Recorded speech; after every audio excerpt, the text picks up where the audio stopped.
보면 참 여러 가지 생각이 많이 들죠.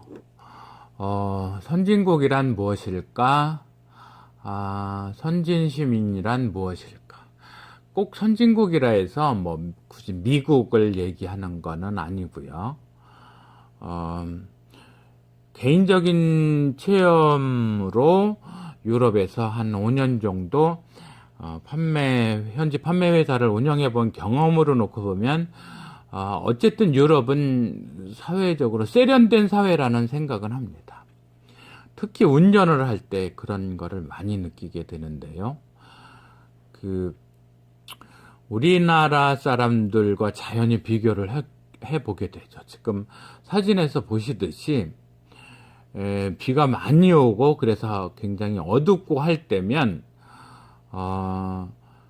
자신의 필요에 의해서가 아니라 남들을 배려해서 기본적으로 등화 장치를 좀 켜줄 필요는 있죠. 전방에 뭐 안개등을 비롯해서 아니면 뒤에 후미등을 켜놓는 것이 자신의 위치를 알려준다는 배려인 거잖아요. 그런데 대부분 뭐 고급차든 외제차든 그런 경우는 없죠. 자신이 어두워서 전조등을 켜는 사람은 한밤중엔 있겠지만 남들이 나를 못 볼까봐 아니면 나를 잘 보라고 배려하는 마음으로 그렇게 불을 켜는 사람은 많지는 않아요. 심지어는 운전을 전업으로 하는 택시 운전사분들도 폭우 중에도 불을 전혀 안 켜고 달리는 경우도 많죠. 이런 경우를 보면 선진국에 대한 향수가 저는 사실 느껴집니다.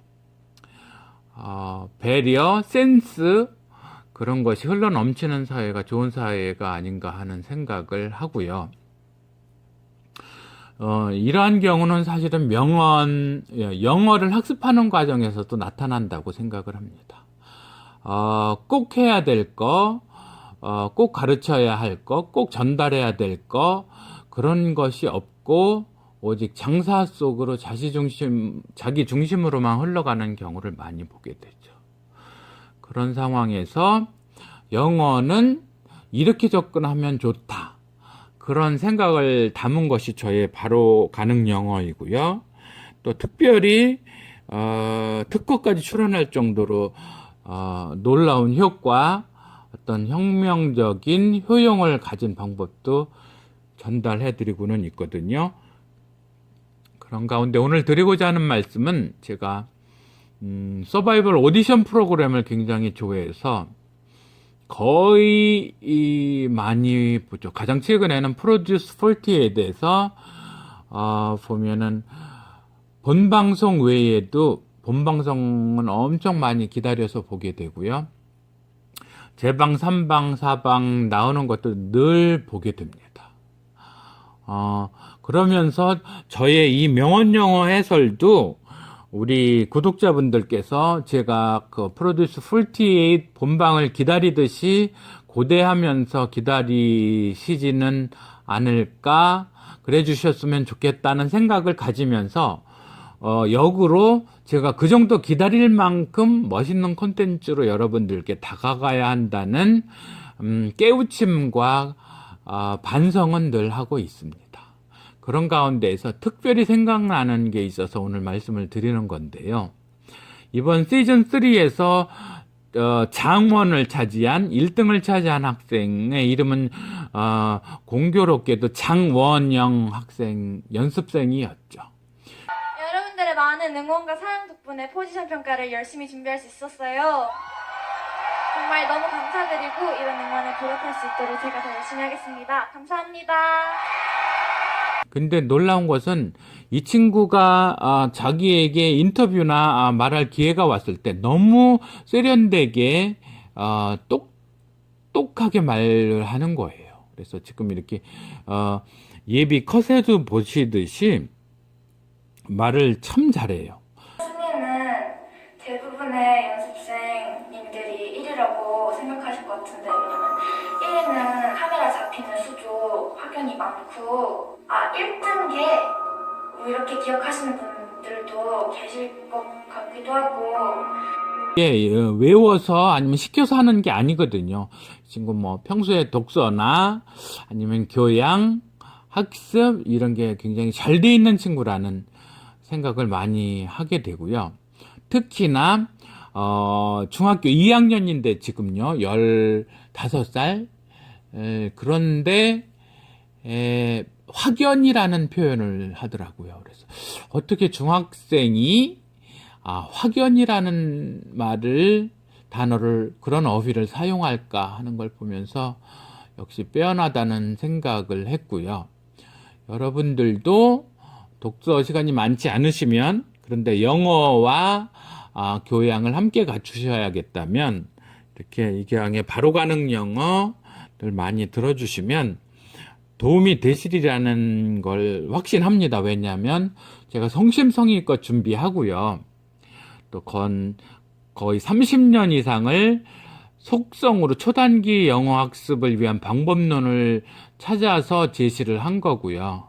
또 이 명언 영어도 거의 수십 권 수많은 인터넷을 뒤져서 그냥 무조건 갖다 쓰는 것이 아니고 저의 인문교양을 총동원해서 취사 선택해가지고 좋은 명문들만 또 해설은 제가 직접 붙여서 번역문과 함께 메시지, 영어 어법상의 특이점 다 종합해서 드리는 거기 때문에 여러분들께 유익하다는 점을 확신하면서 이제는 인류의 지혜에 커다란 유익이 되는 콘텐츠들이 도서관에 가서 책으로 찾는 것이 아니고 유튜브에서 손쉽게 찾아서 즐기실 수 있고 그러면서 자신의 영혼의 자양분이 되도록 할 수 있다는 점을 상기하시면서 계속 응원 바라겠습니다. 감사합니다. He who opens a school door closes a prison. 교문을 여는 사람은 교도소를 허무는 위인이다. 폐쇄시키는 사람이다. 이런 얘기죠. 그 교육의 중요성을 얘기하고 있다. 이렇게 보면 되겠죠. he 일반주어 어떤 사람 근데 이를 수식해주는 형용사절 who opens a school door 학교의 문을 여는 사람은 이렇게 주어가 된 거죠. 이 학교의 문이라는 건 뭐 정문을 여는 수의라는 말도 되겠지만 뭔가 개교 아니면은 그 창립자 이런 경우도 되겠죠. 이러한 분은 closes a prison 교도소를 폐쇄하는 그런 사람이다. 좋은 얘기인 거죠. 교육자들이 사람들을 올바로 잘 키워낼수록 죄를 짓는 자들이 없어질 것이고 그것이 교도소를 닫는 효과가 있다는 이런 얘기죠. 빅토르 위고 유명한 문호가 말씀을 하셨네요. 지당한 말씀이고요. 우리 모두 근데 현대 교육은 꼭 그렇다고 볼 수 있나 하는 의문도 들어요. 입시 위주 또 지나친 사교육에 의존하는 상황에서 학교 교육, 공교육의 의미를 되새겨보게 되고요. 또 교권들을 앞장서서 허무는 학부모들이 많이 있죠.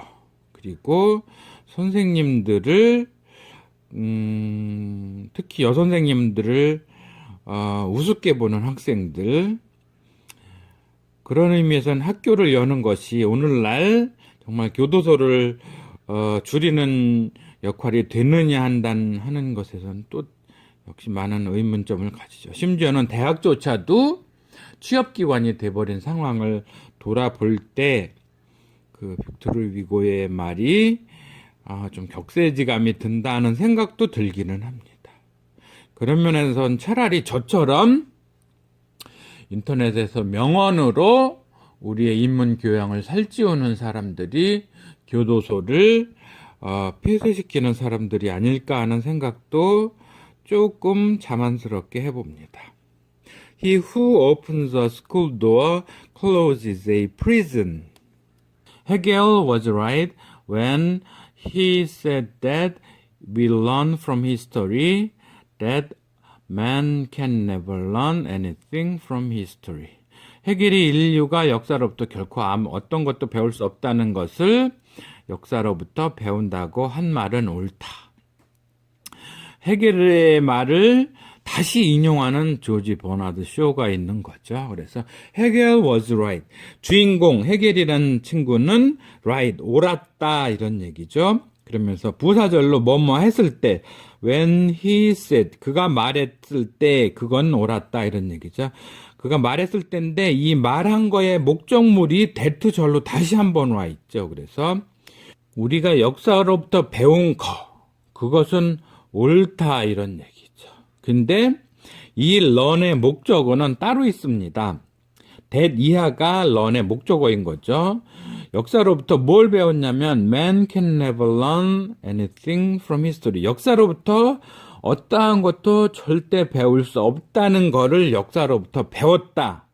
이렇게 말했을 때 그건 참 옳은 것이었다 이런 얘기죠. 그래서 보시면 부사절이 하나가 있고 부사절 내에 중심동사 said가 있는데 이 said의 목적어 절이 동반하는데 그 learn에 다시 또 목적어절이 또 하나가 있는 거죠.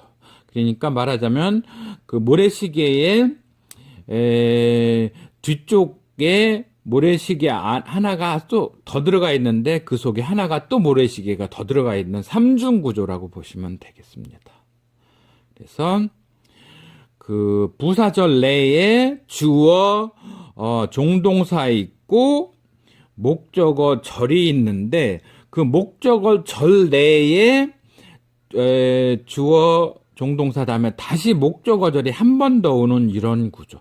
기가 막힌 영어 구조이거든요. 사람이 영어를 이렇게도 쓸 수 있구나 하는 생각하시면서 이 부분에 대한 이해만 있으면 영어 종속절에 대한 이해가 확실히 있다 이렇게 볼 수 있겠습니다. 보겠습니다. Hegel was right when he said that we learn from history that man can never learn anything from history. 정말로 잘된 문장이죠. 공감하시죠? 사람이 망각의 동물이라는 것과 역사로부터 아무것도 배우지 못한다는 걸 역사에서 배운다는 말과 사이에는 관련이 있을 듯 싶습니다. 예를 들어서 조선시대에 조선 개국 초에서부터 500년을 흘러왔는데 개국 초기와 개국 말 사이에 얼마나 커다란 변화가 있을까요? 역사를 보고 사람들이 배운다면 한 나라가 망하는 일은 없겠죠. 수많은 역사들이 망한다는 얘기, 흥망을 거듭한다는 얘기는 실제로 역사로부터 못 배웠다는 얘기인 거죠. 고려 말에 한심한 상황을 극복하기 위해 조선이 개국을 했는데 조선도 똑같은 전철을 밟아 나가는 그런 상황. 그건 꼭 비단 조선조만이 아니라 고려조 또한 삼국시대 통일신라로부터 유사한 교훈을 받았지만 배운 거는 없는 거죠. He who does not understand your silence will probably not understand your words. 당신의 침묵을 이해하지 않는 사람은 당신의 말도 이해하지 않을 것이다. 이 일반 주어 나오고 이렇게 형용사절로 감싸는 경우 자주 보게 되네요. 우리 같으면 이게 이제 앞에 오고 중심어가 뭐뭐 하는 사람은 이렇게 형용어절이 앞으로 오고 수식 받는 단어가 뒤에 오는데 영어는 그게 아닌 거죠. 구와 절은 늘 뒤에서 앞으로 수식하는. 다시 말하자면 어떤 개념에 설명이 필요하면 뒤에 붙이고 더 필요하면 뒤에 붙이고 이런 개념인 거죠. 결국은 주어, 동사, 목적어 이러한 구조도 똑같은 상황인 거죠. 어떤 사람을 주어를 수식을 해놓고 이 주어가 동작을 설명해 주는데 그 동작에 대상물이 더 필요하니까 뒤에 붙이고 이렇게 놓고 보면 어느 하나를 개념을 놓고 더 필요한 수식이 필요하면 뒤에 이렇게 붙여나간다고 볼 수도 있겠죠. 그래서 he, 그 사람 who doesn't understand your silence, 당신의 침묵을 이해하지 않는 사람은 will probably not understand your words, 당신의 말도 이해하지 못할 것이다. 이런 얘기인 거죠. 굉장히 심오한 얘기죠. 그래서 특히 뭐 데이트를 하거나 그럴 때에도 상대방의 침묵을 이해하지 못하고 있으면 나의 침묵을 이해하지 못하고 있으면 내가 말하는 것도 이해를 못하고 있을 거라 하는, 침묵이나 말이나 다 사력 있게 들을 수 있는 귀가 열려 있어야 한다, 이런 얘기인 거죠. 음미해보고 새겨볼 만한 말이기는 합니다. He who does not understand your silence will probably not understand your words. Have you seen her among discounted cashmere? It is like the first 20 minutes of Saving Private Ryan. 그녀가 캐시미어 할인 행사에 있는 걸 보았니? 라이언 일병 구하기 영화의 처음 20분 같았어. 충분히 그려볼 수 있는 장면이죠. 할인마트 이런 데에서 특별 행사가 있을 때 줄지어서 달려가는 그녀들의 모습에 빗대어 볼 수도 있겠죠. Have you seen? 본 적이 있느냐, 이런 얘기죠.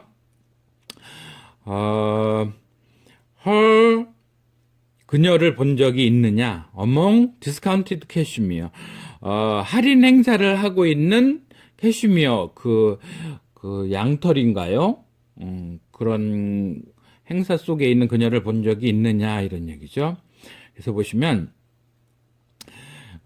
제가 늘 주장하는 것이 완료 표현, have 동사 플러스 과거 분사 표현에서 학교에서는 이때 have 부분을 조동사로 seen 부분을 본동사로 얘기를 하는데 저는 틀렸다고 보는 건 거죠. 주어 일반 동사 목적어 구조가 주어 비동사 플러스 보어 구조로 이미 바뀌었다, 이렇게 보는 거죠. 실제로 일반 동사가 있다면 조동사가 앞으로 가야 되는데 여기서는 have 동사가 바로 앞으로 온 것이 비동사 때도 의문문에서든 진행형 수동태에서든 비동사가 앞으로 가듯이 여기서도 비동사로서 앞에 왔다, 이런 얘기죠. have가 조동사라서 앞에 온 것이 아니라는 얘기 말씀을 드리고요. 그래서 본 상태를 갖고 있느냐, 이렇게 억지로 해석을 하자면 그런데 비동사가 상태 표현이라면 have 동사 역시 어떤 갖고 있는 상태를 나타내주는 표현이다, 이렇게 해설을 하겠습니다. It is, 그거는 마치 like the first 20 minutes, 처음 20분 같았다, 이런 얘기죠. 그 20분이 어떤 20분이냐면 of Saving Private Ryan, 라이언 일병 구하기의 처음 20분 같았다. 왜 노르망디 상륙작전이 나오죠. 그래서 엄청난 부상자들과 정말 혼이 쏙 빠지는 정도의 그런 정말 압도적인 장면이 계속 이어지는데요. 세이빙은 세이브, 구하다라는 동사의 동명사형이고 동사 출신이다 보니까 의미상의 목적어가 private lion, 이 private이 일병 이런 개념인가 보죠. 그래서 라이언 일병 구하기의, 그래서 전치사 플러스 명사 구조에서 명사가 동명사로 온 상태이고 그러한 것의 처음 20분, 그래서 이 전명구는 형용사적 전명구인 거죠. 그 앞에 like the first 20 minutes도 전치사 플러스 명사가 비동사의 형용사로 쓰인 보어다, 이렇게 보시면 되겠고요. 여성분들의 할인 행사에 대한 몰입을 보여주는 명언이었습니다. Have you seen her among discounted cashmere? It is like the first 20 minutes of Saving Private Ryan. He was one of those men who possessed almost every gift except the gift of the power to use them. 그는 거의 모든 선물을 가진 사람들 중에 하나였는데 그 선물들을 사용할 능력이라는 선물은 재기하고 말이었다. 역시 위트가 엄청 넘치는 문장이네요. 그래서 그는 he was one. 그는 어떤 사람이었다. 일반 주어로 볼 수도 있고요. 이 명언의 앞뒤 부분이 생략돼 있어서 어느 소설에나 뭐 이렇게 수필집의 한 부분이었을지 모르겠어서 이 who가 어떤 부분인지는 정확하게 알 수는 없지만 의미의 흐름은 알 수가 있는 거죠. 어떤 사람인데 of those men, 그런 사람들 중에 하나다 이런 얘기인 거죠. 그래서 원을 수식해주는 형용사 전명구 있는데 이 전명군의 명사를 수식해주는 형용사절이 다시 있죠. Who possessed the almost every gift. 거의 모든 재능을 소유한 남자, 사람들 중에 한 사람이다. 근데 다시 전명구가 하나 오죠. Except the gift. 어떤 재능을 제외하고 이렇게 부사로 끊어진 전명구인데 여기에 명사를 다시 수식하는 형용사가 있죠. of the power. 어떤 능력의라는 선물은 제외하고 재능은 제외하고 이 능력은 뭐냐면 to use them. 그 재능을 사용할 능력. 그래서 이번에는 형용사적 부정사가 나와서 power라는 명사를 수식해 주는 거죠. 이 형용사 전명은 다시 더 gift를 수식해 주고요. 그래서 보면 영문의 구조라는 게 단순한 세네 가지 원리를 아주 친밀하게 구사해서 쓰고 있는 거. 그래서 제가 늘 영어는 바로 가능하다. 영어는 절대 어렵지 않다. 이런 말씀을 드리는 거거든요. 그래서 제가 이렇게 해설하는 문법 구조, 단순한 원리 4-5가지는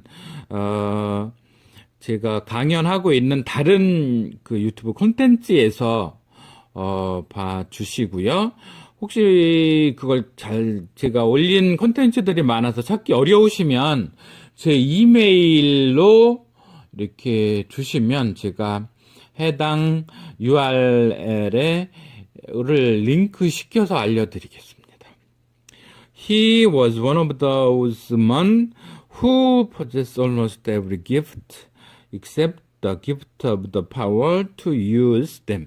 제가 빨록파 밑줄 영어를 늘 강조하고 있잖아요. 그래서 빨록파의 빨은 주절, 그러니까 핵심이 되는 절의 주인 동사를 말하죠. 그래서 여기서는 was, 그는 어떤 사람이었다 이렇게 주인 동사가 있고요. 종속절 내에 동사는 녹색으로 표시를 합니다. 왜냐면 그거는 주절이 아니고 명사, 형용사절, 부사절 이렇게 그런 용도로 쓰이는 절, 하나의 문장이지만 한 단어같이 쓰이는 절 내에서의 종동사는 녹색으로 칠한다 이렇게 얘기를 했고요.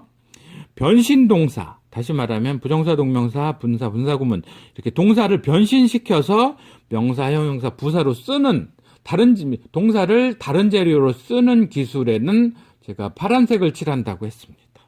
그리고 전치사 플러스 명사가 형용사나 부사로 쓰이는 예를 또 중요하기에 다시 설명을 드린 거고요. 그래서 실제로 영어의 문장의 핵심은 동사입니다. 동사를 중심으로 동사의 앞은 주어, 동사의 뒤는 비동사하면 보어, 일반 동사면 목적어가 와서 주인공의 동작이나 상태를 설명해 주는 게 영어의 핵심이다. 영어 문장 구조의 핵심이다. 이렇게 계속 말씀드리는 거고요.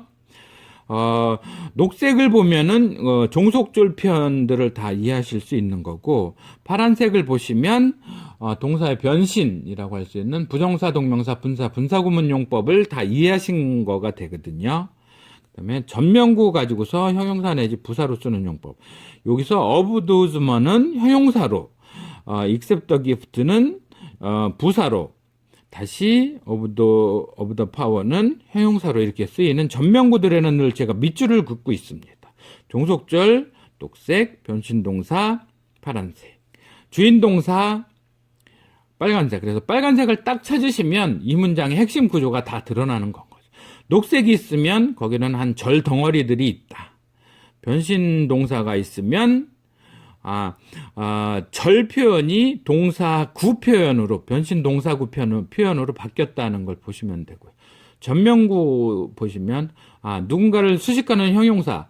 이 전명구는 늘 뒤에서 앞을 명사로 수식하거든요. 아니면 부사구들은 이렇게 외떨어져서 문장에서 부수적으로 상황을 설정하고 이게 영어의 전부입니다.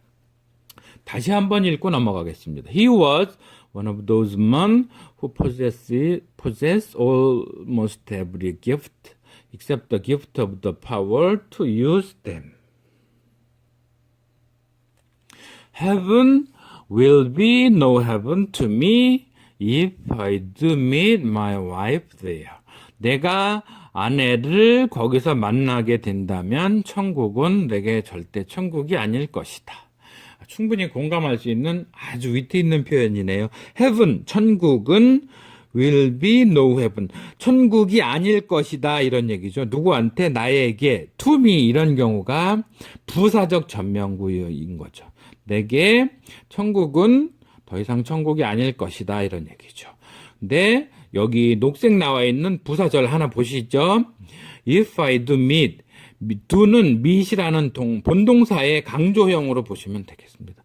만나게 된다면, 보통 만나는 게 아니라 정말 정말 특별히 만나게 된다면 강조용법이요. My wife there. 종속존례의 동사, 종동사, 목적어 my wife. 거기서 내 아내를 만나게 된다면 이러한 절이 종속절이 조건의 부사절인 거죠. 부수적으로 설정해 놓은 절. 천국은 더 이상 내게 천국이 아닐 것이다. 내 아내를 거기서 만나게 된다면 충분히 공감하시나요? 정말로 사랑하시는 분이라면, 아내를 사랑하시는 분이라면 거꾸로 얘기할 수 있겠죠. 천국은 노를 빼서 내가 아내를 거기서 만날 수 있어야만 천국이 될 것이다. 우리는 살면서 이렇게 얘기를 하면서 살아가야 되죠. 저자가 안 알려진 이 명언에서는 천국에서 아내를 만나게 된다면 거기는 더 이상 천국이 아닐 것이다 이렇게 말하는데 현명한 남자라면 절대 이런 말 하면 안 됩니다. 여기서 노를 빼고 말을 해야 됩니다. 천국은 내가 거기서 아내를 다시 만나야만 내게 천국이 될 것이다. 이렇게 말씀하시는 지혜로운 남성분들이 되시기를 바라면서 마치겠습니다. 감사합니다. 한번 읽고 마치겠습니다. Heaven will be no heaven to me if I do meet my wife there. 그런데 우리는 어떻게 말해야 된다 그랬죠? Heaven will be heaven to me if I do meet my wife there. Again. 이렇게까지 해주셔야겠죠. 감사합니다. 수고하셨습니다.